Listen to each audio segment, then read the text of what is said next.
अली ज़फ़र साहब, सलमान कमराय साहब और बाकी जितने हैं, शुएब शहीन साहब, सबको कहा था कि आप जाइएगा और जाकर जो है एज ए टीम जो है वहाँ पर जाकर उनसे बात कीजिएगा कि आप केसेस ना सुने। मुझे पूरी उम्मीद है कि सारी टीम वहाँ पर गई होगी और सब ने जाकर कहा होगा। और यही है कि हम ये कहते हैं कि वो केसेस से पीछे हट जाएँ। तोशाखाना केस के अंदर जो गिरफ्तारी डाली गई है उस वक्त डाली गई है जब खान साहब और बीबी साहबा ने बेल फाइल कर दी थी। वो गैर कानूनी गिरफ्तारी है और उसके अंदर भी जो मैं कहूँगा कि जो इन्वॉल्व हैं वो दो लोग हैं। एक हैं उस गिरफ्तारी के अंदर जो एहतसाब अदालत के जज हैं जिन्होंने नोटिस किया, हालांकि उस वक्त प्रीवियस बेल दे देनी चाहिए थी। और दूसरे उसके अंदर है आमिर फारूक साहब जिन्होंने गिरफ्तारी करवाई है। वो कैसे आमिर फारूक साहब हैं? क्योंकि आमिर फारूक साहब के पास 5 दफ़ा दरखास्तें दी गई और केस लग के दोबारा उसके ऊपर सुनवाई नहीं। और पता था कि इस केस के अंदर जो है इद्दत केस रह गया और उसमें सुनवाई ना करना और बाकी केसेस के अंदर जो है वो 4 बजे के बाद भी बैठना कि नवाज़ शरीफ साहब को प्रोटोकॉल देना है, उनकी बरीयत करनी है, वो केस सुने गए।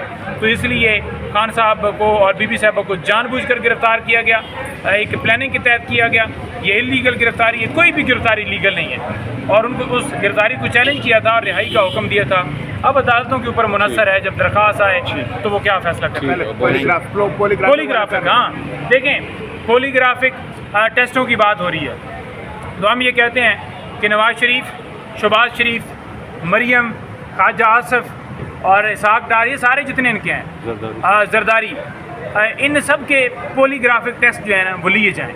एक तरफ इनको बिठाया जाए, एक तरफ खान साहब को बिठाया जाए, दोनों के टेस्ट लेकर उनसे सवालात भी किए जाएं और फिर वो जवाबात भी देंगे और फिर तय हो जाए, मुकाबला हो जाए ना कि पॉलीग्राफिक टेस्ट के अंदर कौन पास करता है। क्या इमरान खान उस मुकाबले में जीता है कि मुहिब वतन कौन है और गद्दार कौन है, या वो जीते हैं। तो इंशाल्लाह आप देखेंगे कि इमरान खान ही जीतेगा, क्योंकि इमरान खान मुहिब वतन पाकिस्तानी है और ये दूसरे जो आज जिसको कह रहे हैं गद्दार, ये खुद गद्दार है। लाइव स्ट्रीमिंग का भी मुतालबा करेंगे फिर अगर करते हैं लाइव स्ट्रीमिंग देखें, दिखानी चाहिए। और अगर ये समझते हैं कि इनकी मकबूलियत है, ठीक है, क्योंकि इनको तो देखता कोई नहीं है बंदा। मकबूलियत उसकी है जिसकी तस्वीर से भी डरते हैं और इसी वजह से डरते हैं क्योंकि उसकी मकबूलियत का डर है। तो फिर खान साहब को ले आएँ, लाइव दिखाएं और दूध का दूध, पानी का पानी हो जाए। बहुत बहुत शुक्रिया, थैंक यू।